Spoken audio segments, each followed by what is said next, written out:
I got back from my business trip a day early, slipping into the dark bedroom and wrapping my arms around my wife in bed. She responded with an unusual fire, and when we were done, she whispered urgently, "Don't turn on the lights. I'm going to take a shower." In the blackness, my hand brushed against a woman's watch on the nightstand. My fingers traced the engraving on the back. It was my wife's best friend's name. Suddenly, a voice called from the bathroom, bright and clear. "Surprise! I'm home early." I slammed on the lamp. Cowering on the edge of the bed, trembling, was Chloe Reed, my wife's best friend. A jolt shot through me, and my mind snapped into focus. It wasn't just a shock. It was the explosion in my head, a migraine of memories that weren't mine, all detonating at once. My name is Ethan Vance, or it was. In another life, I was just some corporate drone, drinking myself into an early grave to close deals for a company that didn't care if I lived or died. But now, I'd woken up inside a novel. I'd actually read the trashy bestseller I was now trapped in, and I'd been reborn as the main character, a guy who also happened to be named Ethan Vance.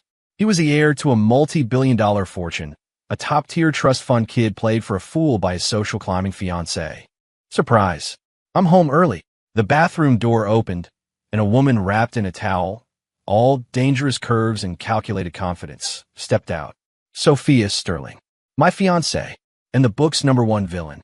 Her eyes took in the scene on the bed, and a smirk of pure, triumphant scheming touched her lips. "Ethan," she said, her voice laced with a fake, icy disappointment that couldn't hide the glint of victory in her eyes. "Do you have anything to say for yourself?" I didn't answer her. My gaze went past her to the woman huddled on the bed. Chloe Reed, my fiancé's supposed best friend and the true heroine of this story. She was clutching the comforter to her chest, her face pale, her eyes swimming with a mixture of terror and shame so potent you could almost taste it. According to the book's plot, this was my cue to fly into a rage. I was supposed to scream at Chloe, get caught in the act by Sophia, and be blackmailed into signing away my inheritance. Then, left with nothing, I'd begin my gritty, underdog comeback story. But I was tired. Honestly, in my last life, I'd worked until I had a bleeding ulcer. Now, by some cosmic fluke, I was a billionaire. All I wanted to do was coast. A comeback story? Getting revenge. Someone else could have it. I wasn't interested. I threw back the covers and calmly swung my legs out of bed. Ignoring the stunned looks from both Sophia and Chloe, I walked into the master closet. "Ethan, what is this attitude?" Sophia's voice shot up an octave, dripping with disbelief. I ignored her, pulling a clean set of sweats from a drawer. I caught my reflection in the mirror. Six-pack abs, sharp jawline. Not bad at all. I gave my bicep a squeeze. Felt solid. "I'm talking to you." Sophia stormed into the closet and grabbed my arm. I turned my head and met her furious gaze with a placid one of my own. "What do you want me to say?" You and Chloe," she sputtered, too enraged to form a complete sentence. "Oh, that." I nodded, as if just realizing what she was on about. "You saw what happened, didn't you?" Sophia froze. She had prepared for 100 different reactions from me. Anger, desperation, pleading. She had not prepared for this one. A calm, almost detached admission of guilt. It left the entire monologue of righteous indignation she had rehearsed stuck in her throat. You admit it." Sophia's voice trembled, a mix of fury and shock. "What's the alternative?" I tugged at the collar of my shirt. "You wanted to play the part? Act all shocked and outraged that I fell into your little trap?" "Sophia, you might not be tired of these games, but I am." The color drained from her face. "What? What are you talking about? I don't understand." "You don't." I smiled, taking a slow step toward her. "Should I refresh your memory? Half an hour ago, you called Chloe, told her you were drunk and needed a ride. When she got to the hotel suite, you told her the room key was under the pillow and to let herself in. The second she walked through that door, the scented candle you lit, the one laced with a sedative, knocked her out. With every word, her face grew paler. As for me, I stopped right in front of her, looking down at her. You knew my flight was scheduled to land early. You turned off all the lights and hid in the bathroom, just waiting for me to make a mistake so you could make a grand entrance and catch me in the act. I leaned in closer. Am I wrong? Sophia's mouth hung open, but no sound came out. Her brilliant, foolproof plan, when laid out so plainly, sounded like a pathetic high school prank. How? How could you possibly know all that? Why I know isn't important. Explaining the whole I woke up in a novel thing was more trouble than it was worth. I yawned. I was getting sleepy. Sophia, I'm tired. I met her stunned eyes. Let's call off the engagement. The air in the room went still. Sophia looked like she'd been struck by lightning, staring at me with an expression of shock 100 times more intense than when she'd found me in bed with her best friend. Call it off. She must have thought she heard me wrong. After all, in her world, Ethan Vance was nothing more than her most loyal lapdog. The Vance family was so desperate to align with the Sterlings that they were practically giving their company away. How dare I suggest breaking it off? That's right. It's over. I repeated the words, my tone leaving no room for argument. On what grounds? Sophia finally found her voice, screeching the words. Ethan, are you insane? Don't you forget, without the Sterling family, the Vances are nothing. Is that so? I cleaned out my ear with my pinky finger, her shouting grating on my nerves. I pulled out my phone and dialed a number. Arthur, it's me. A respectful, steady voice answered on the other end. Mr. Vance, how may I help you? Arthur was the Vance family's longtime estate manager, my most trusted confidant. In the book, he was the secret weapon who helped the hero crush all his enemies on his way back to the top. For me, he was my key to a life of doing absolutely nothing. That green energy venture we're co-funding with the Sterlings, I said calmly. Kill it, and draft a press release about the engagement being terminated. I want it on every news feed and all over social media in 30 minutes. Finally, let the Sterlings know that as of today, all Vance Industries holdings are severing ties with them. Permanently. On the other end of the line, Arthur didn't hesitate for a second. Right away, sir. I hung up. The world felt quiet again. I looked at Sophia, whose jaw was on the floor, and shrugged. Now, do I have the grounds? Sophia left. Or, more accurately, she stumbled out in a daze, looking utterly broken. I figured she'd need some time to process the fact that her lapdog had not only slipped its leash, but had also bitten back. Hard. That just left Chloe and me in the room. The atmosphere was a little awkward. I turned to find her still on the bed, wrapped in the comforter, her head buried in her knees, her shoulders shaking. She was crying. Of course she was. Any girl would be devastated after something like this. I walked over and knelt in front of her, bringing myself to her eye level. It's okay, I said, my voice soft, not wanting to startle her. It's over now. She looked up, her big, watery eyes red and swollen like a frightened deer's. I didn't. It wasn't on purpose. Her voice was thick with tears, choked with misery. I know. I nodded. Sophia set you up. Chloe stared, surprised that I believed her. You believe me? Why wouldn't I? I asked. I can spot a user a mile away. That seemed to break through her tears. A small laugh, half a sob, escaped her lips. The sound, fragile as it was, lightened the heavy air in the room. She looked at me, a flicker of curiosity in her gaze. The man in front of her was nothing like the greasy, brainless fool she remembered trailing after Sophia. This Ethan was calm, sharp, and even, kind of handsome. Her stare made me a little uncomfortable. I stood up. The floor's cold. You should get dressed before you catch a chill. I went to the closet and pulled out one of my own clean shirts and a pair of sweatpants, handing them to her. This will have to do for now. I'll have someone drive you home. Her face flushed crimson as she took the clothes, whispering a small, thank you. I turned around to give her some privacy. Behind me, I heard the rustle of fabric. Have to admit, the girl had curves. I quickly pinched my own thigh. Down, boy, I thought to myself. We're keeping it classy. This is a respectable novel. I'm ready. I turned back. The large shirt hung loosely on her, the hem reaching her mid-thigh, which only served to emphasize how long and slender her legs were. She stood there awkwardly, wringing the hem of the shirt in her hands. Thank you for tonight, she said, mustering her courage. And I'm sorry. I'm the one who should be sorry. I cut her off. This is my mess with Sophia. You never should have been dragged into it. I took out my phone. What's your number? I'll save it. If Sophia ever bothers you again, call me directly. Chloe recited her number. I saved it and immediately called it. Her phone started ringing from inside the pile of her clothes on the floor. Okay, time to go home. I gestured to the door. The car is already waiting downstairs. She nodded. At the door, She paused and turned back, looking at me seriously. Ethan, you're different than before. I smiled. People change, don't they? Life's a stage, and while some people are fighting to be the star, I'm perfectly happy to be in the audience.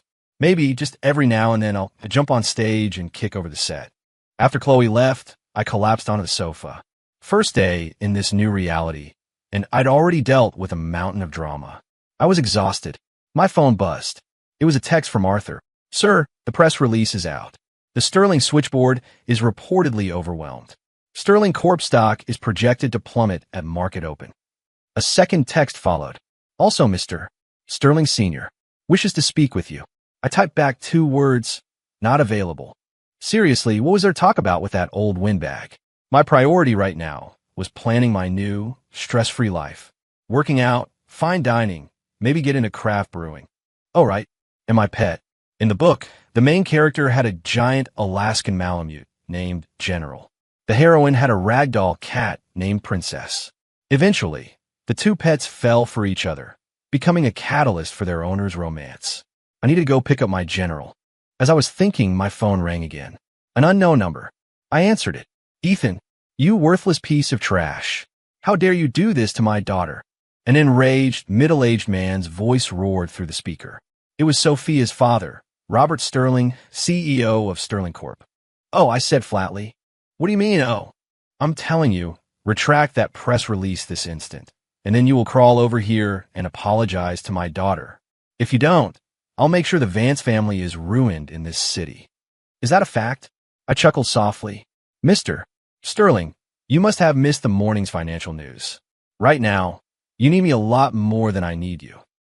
He choked, audibly gasping for air. Save it, I said, my patience wearing thin. If you have a point, make it. Otherwise, I'm hanging up. I have to go get some breakfast. What? What is it you want? Robert's tone finally softened, laced with desperation. I don't want anything, I yawned, except to have nothing to do with you or your family ever again. That's it. Goodbye. Before he could say another word, I ended the call and blocked his number. Peace and quiet returned. I stretched, my stomach growling. Time for some food. I remembered a legendary old-school spot nearby, famous for its brunch. Their lemon ricotta pancakes were supposed to be life-changing. I changed and headed out. As I stepped into the elevator, I saw a familiar figure already inside. Chloe. She had changed back in her own clothes, but was holding a paper bag, presumably with my shirt and pants inside, washed and folded. Our eyes met. The awkwardness was back. Morning, I said, breaking the silence. Morning, she replied quietly, her cheeks flushing. I was coming to return your clothes. No rush, I waved it off. Where are you headed? I was just going to grab a bite to eat. Perfect.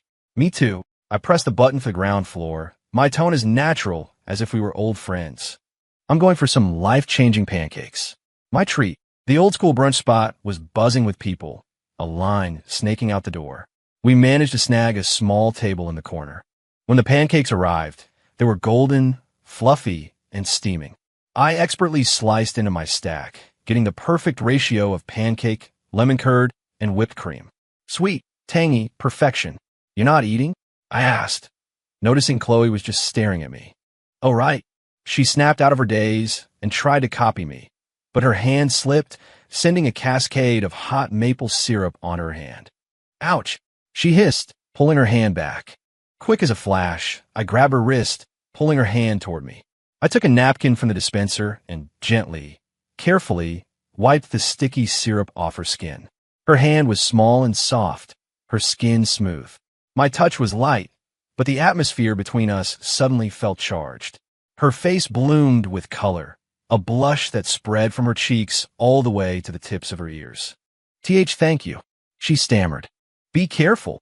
I let go and served a piece of my pancake onto her plate. Let it cool for a second. Okay. She nodded obediently, like a diligent student.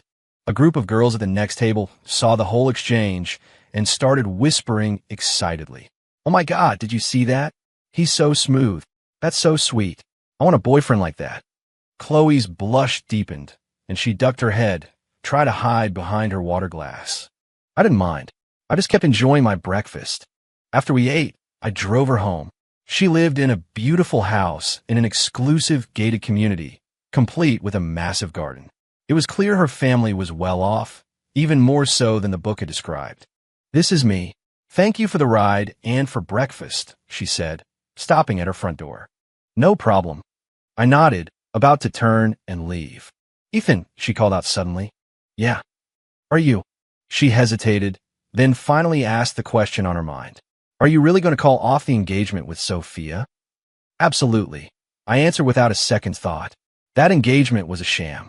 What she did to you is real. I'm not about to ruin an innocent person's life for a woman who doesn't love me." A light sparked in Chloe's eyes. She looked at me, the corners of her mouth slowly turning up into a beautiful smile. "So, what are your plans now?" "Me?" I thought for a moment. "Work out, cook, brew some beer, get a dog, and just chill." She giggled. "That sounds really nice, like an early retirement." "What's wrong with retiring early to enjoy life?" "Nothing," she said, nodding emphatically.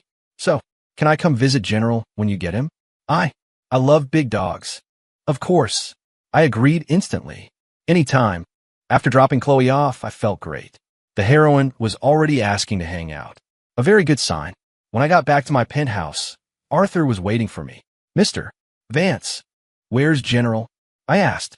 "In the back garden, sir. The vet just completed a full checkup. He's in perfect health," Arthur replied respectfully. "Also, members of both the Sterling and Reed families have arrived. They're waiting for you in the living room." I raised an eyebrow. Well, this should be fun." I strolled into the living room. Two distinct groups were seated on opposite sides of the vast space. On one side were Robert Sterling and his wife, their faces like thunderclouds. Sophia sat between them, her head bowed, but I could imagine the venom in her expression. On the other side sat a gentle, distinguished-looking couple. Chloe's parents, I presumed. Chloe was between them, and she shot me a worried glance as I entered. "Ethan." The moment I appeared, Robert Sterling slammed his hand on the coffee table and shot to his feet, pointing a finger at me. "There you are, you little punk. Let me tell you something. This engagement is over, with or without your consent. But you will answer for what you've done to my daughter's reputation." Wow, the nerve of this guy. Before I could respond, Chloe's father, David Reed, also stood up. His tone was milder, but his stance was just as firm. "Ethan, my Chloe has never been treated this way in her entire life. For what happened, both the Vance and the Sterling families owe my family an explanation." Just like that, I was public enemy number one. All eyes were on me, waiting. A smug little smile even crossed Sophia's lips.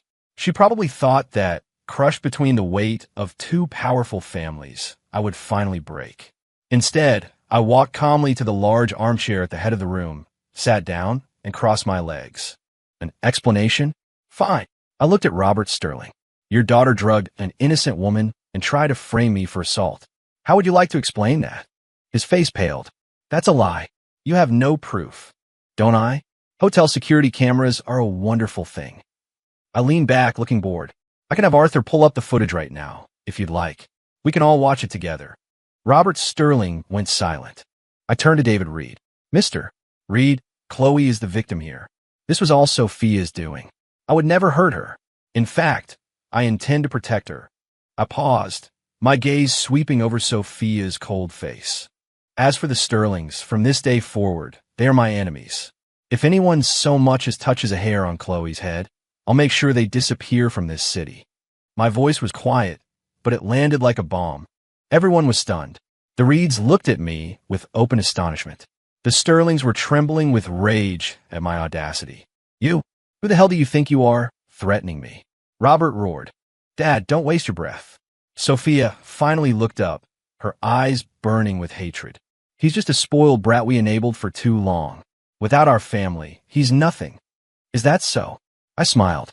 Just then, the living room doors opened and a distinguished man in a bespoke suit walked in, flanked by a team of sharp-looking executives. Robert Sterling's face changed instantly, his anger melting into a greasy, fawning smile. "Mr. Davenport, what a surprise. What brings you here?" The newcomer was Harrison Davenport, president of the New York Commerce Guild, a man whose influence could shake the city's entire financial landscape. Davenport didn't even glance at Robert.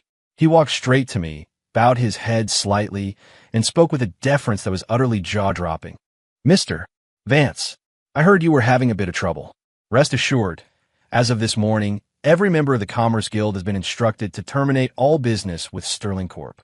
He then turned, his gaze sweeping over the dumbfounded crowd. "And let me be clear, anyone who gives Mr. Vance a hard time is making an enemy of me and an enemy of the entire New York Commerce Guild." Harrison Davenport's words hit the room like a tactical strike, leaving everyone shell-shocked. The three Sterlings looked like they'd seen a ghost. Robert's mouth was hanging open, his sycophantic smile frozen on his face in a grotesque mask. Mr. Davenport, what is the meaning of this? What did we ever do to you?" Davenport finally shot him a look of pure contempt. "Offend me? You don't have that kind of standing." He turned back to me, his tone once again respectful. "Mr. Vance, shall I have these flies removed?" I waved a hand dismissively. "No need. They can see themselves out." "Of course." Davenport nodded, then barked at Robert Sterling. "You heard Mr. Vance. Get out." Robert flinched as if he'd been struck. All his previous bluster was gone. He looked desperately at his daughter, but Sophia, the ever-proud Ice Queen, was ashen-faced and lost. She was staring at me, her eyes a storm of confusion, shock, and a sliver of something she probably didn't even recognize. Regret. She couldn't understand why the most powerful businessman in the city would bow to the worthless leech she'd always despised. She couldn't understand how her perfect plan had spiraled so completely out of her control. "Out!" Davenport boomed again. As if granted a pardon, the three Sterlings practically scrambled over each other to escape the penthouse. Finally, the room was quiet. The way Chloe's parents were looking at me had changed completely. Any lingering doubt had been replaced by pure awe and curiosity. "Ethan, my boy, this is—" David Reed started, at a loss for words. "Mr. and Mrs. Reed, my apologies for the scene." I stood up, my demeanor shifting back to polite and humble. "Chloe was put through a terrible ordeal today. I promise you, nothing like this will ever happen again." Chloe's mother smiled warmly, patting her daughter's hand. "We believe you, dear. You'll have to look after our Chloe from now on." "Mom," Chloe protested, her cheeks pink. I just smiled at Chloe. It would be my pleasure. After seeing the Reeds off, only Davenport and I remained. "Was that satisfactory, Mr. Vance?" he asked carefully. "It was." I nodded. "Thanks, Harrison." "Not at all. Not at all," he said quickly. "Your father gave me my start years ago. This was the least I could do. So it was my old man's influence." That made sense. In the book, the protagonist's father was a mysterious, unseen titan of industry who paved his son's path to success. Looked like my path to a life of leisure was getting wider and smoother by the minute. "All right, you can go." I waved him off. "I'll call you if I need anything." Of course. I won't disturb you any further." Once Davenport had left, I could finally go see my dog. I opened the door to the large terrace garden, and a massive, furry black and white missile launched itself at me, covering my face in happy, slobbery licks. "Haha, General, easy boy." I hugged his giant, fluffy head, feeling a pure, uncomplicated joy. Now, this was the life. Then, out of the corner of my eye, I saw a small figure huddled in the corner of the garden. I walked over. It was Chloe. She hadn't left.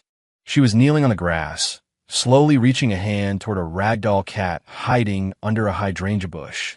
The cat was gorgeous and snow white, but it was terrified, its fur standing on end as it let out a low, threatening hiss. "Chloe," I said. She turned, a little embarrassed. "Ethan, I saw this little cat. I think it's hurt. I wanted to take it to a vet." I looked closer. That ragdoll. It was Princess, the heroine's cat from a book. What was she doing here? And she'd already met my general on the very first day. This plot was moving a little faster than I expected. "She seems really scared of people," Chloe said, looking troubled. I walked over and crouched down beside her. The ragdoll, Princess, flattened her ears, her sapphire blue eyes full of suspicion. "Hey there, little one." I didn't try to touch her. Instead, I pulled a small bag out of my pocket. It was filled with the premium beef jerky I used to train General. I tore open the package, and the rich, savory smell instantly filled the air. General started drooling, his eyes glued to my hand. Ignoring him, I placed a small piece of jerky on the ground in front of Princess. The little cat twitched her nose, clearly tempted, but she didn't move. I didn't rush her. I just waited. Beside me, Chloe held her breath, afraid to make a sound. After a minute, the temptation became too much. Princess darted her head out, snatched the jerky, and retreated back under the bush. "It's working," Chloe whispered excitedly. I smiled and put down another piece. This time, she was a bit braver. After eating, she didn't immediately hide, but watched me with those stunning blue eyes. I took the opportunity to slowly extend my hand, letting it fall gently on her small head. She tensed but didn't pull away. I stroked her fur, which was as soft as silk. Gradually, her body relaxed, and she even started to purr, a low rumble of contentment. Chloe watched, completely amazed. "Wow, Ethan, you're incredible. She's letting you pet her." She tried to copy me, cautiously reaching out her own hand. The moment her fingers got close, Princess sprang back to life as if zapped by electricity. Her fur bristled, her claws came out, and she swiped at Chloe's hand. "Careful!" I reacted instantly, grabbing Chloe's hand and pulling it back into the safety of my own. The sharp claws missed her skin by a fraction of an inch. That was close. "Are you okay?" I asked, checking her hand. "No scratches." I'm fine," Chloe said, her heart still pounding. She looked down at her hand, still held firmly in mine, and her face went pink again. I realized I was still holding on and quickly let go. "Ahem, seems she only likes me." "Her name is Princess," I said, looking at the cat, who had retreated but now seemed less hostile. "Princess?" Chloe blinked. "How did you know?" "Just a guess," I lied smoothly. "I mean, look at her. She's beautiful, and she has a serious attitude. What else would you call her?" Chloe laughed at my ridiculous logic. "I guess. That makes sense." I left the rest of the jerky on the ground and stood up. "Let's go. We should give her some space." "But what about her injury?" Chloe asked, concerned. "Don't worry. I've already had Arthur call the best vet in the city," I said, glancing at the sky. "It's getting late. I'll take you home." "Oh no, you don't have to," Chloe said, waving her hands. "I can get home on my own. It's almost dark. It's not safe for you to go alone." My tone left no room for argument. In the end, she gave in and got into my car. During the drive, she clutched the paper bag with my shirt in it, looking like she wanted to say something. "Spit it out," I said, my eyes on the road. Your shirt. I washed it." "Okay, and thank you." "For today," she said, her voice earnest. "For helping me, and for saving Princess." "It was nothing. It might be nothing to you," she said quietly, "but to me, it was everything." I caught a glimpse of her blushing profile in the rearview mirror and felt a smile tug at my lips. Maybe this laid-back life wasn't going to be so boring after all. The next few days settled into a perfect, leisurely rhythm. Mornings were for jogging with General through the manicured paths of my neighborhood, followed by a session with my personal trainer. Late mornings were for culinary experiments, attempting to master complex recipes I found online. Afternoons were spent in my custom-built cellar, tinkering with my small-batch craft beer brewing setup. Meanwhile, the Sterling family was in free fall. Under Harrison Davenport's coordinated pressure, their business was imploding. Robert Sterling called and texted me dozens of times a day, his messages cycling through threats, apologies, and desperate pleas. I ignored them all, blocking each new number he used. As for Sophia, rumor had it her father had grounded her, and she was spending her days locked in her room, breaking things.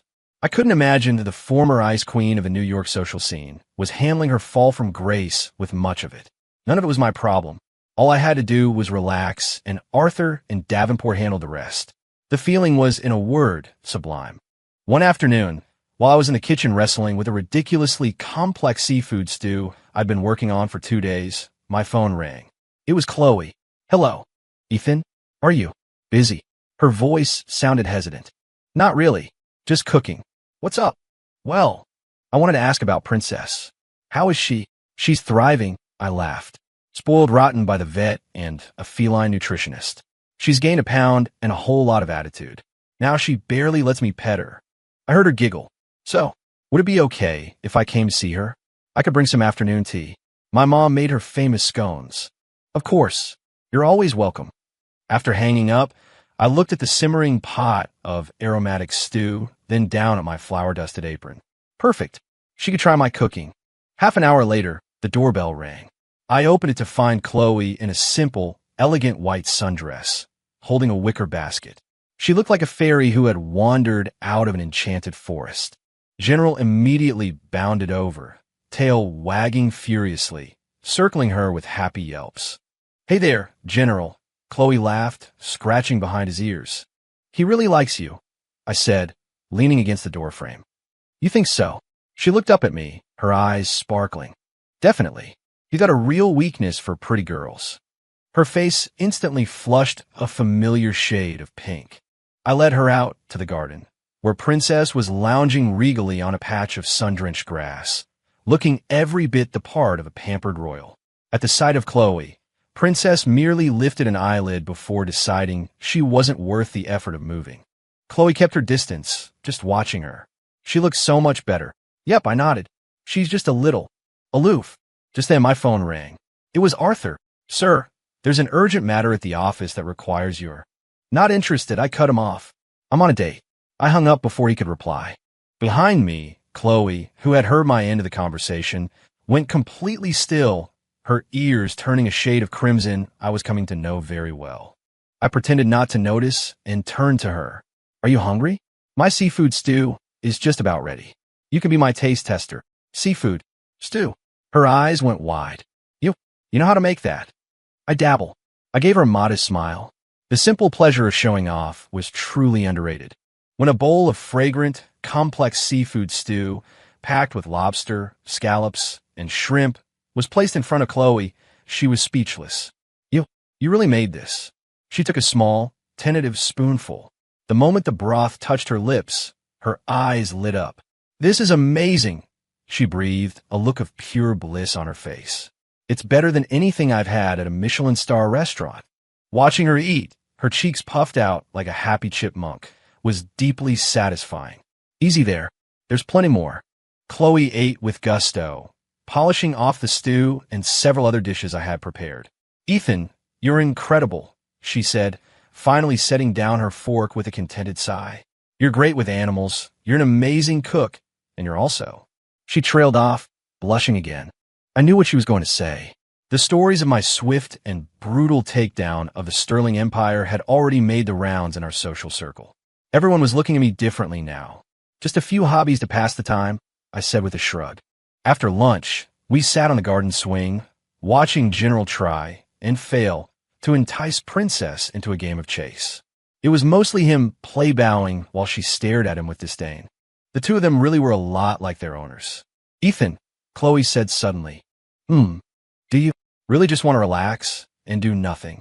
She looked at me, her expression puzzled. "I just feel like you're not the kind of person who's content with being ordinary." I smiled. "What's wrong with ordinary?" I countered. "Chasing power and money is exhausting. Right now, I just want to live a life I actually enjoy." She nodded, as if trying to understand. "Oh, by the way," I said, as if the thought had just occurred to me. "There's a charity gala in a few days. Would you be interested in going with me?" This was a key event in the novel. At the gala, Sophia was supposed to publicly humiliate a girl whose family had recently gone bankrupt. The hero was then supposed to swoop in, save the day, and win the girl's affection. But this hero just wanted to chill. Playing White Knight was too much work. I just wanted to go watch the drama unfold, and if I was being honest, enjoy watching Sophia make a fool of herself. A charity gala? Chloe's eyes brightened. "I'd love to." She clearly enjoyed that kind of thing. "But what would I wear?" she fretted. "Don't worry," I said, tapping my chest. "Leave it to me." On the evening of the gala, I had Arthur deliver a couture gown to her house. It was a strapless, midnight blue dress, embroidered with thousands of tiny diamonds that glittered like a captured galaxy. When I pulled up to her house and saw her walk out the front door, I had to admit my breath caught in my throat. The dress fit her perfectly, accentuating her graceful figure and making her skin seem to glow. She looked like a goddess who had descended from the starry heavens, so beautiful it was almost intimidating. Neighbors out for an evening stroll stopped and stared. I got out of the car and offered her my arm with a gentleman's bow. "Your chariot awaits, my lady." A lovely blush colored her cheeks as she placed her hand lightly on my arm. "You're ridiculous," she chided softly, but she couldn't hide the smile playing on her lips. I just grinned and opened the car door for her. Tonight, the show was just getting started. End.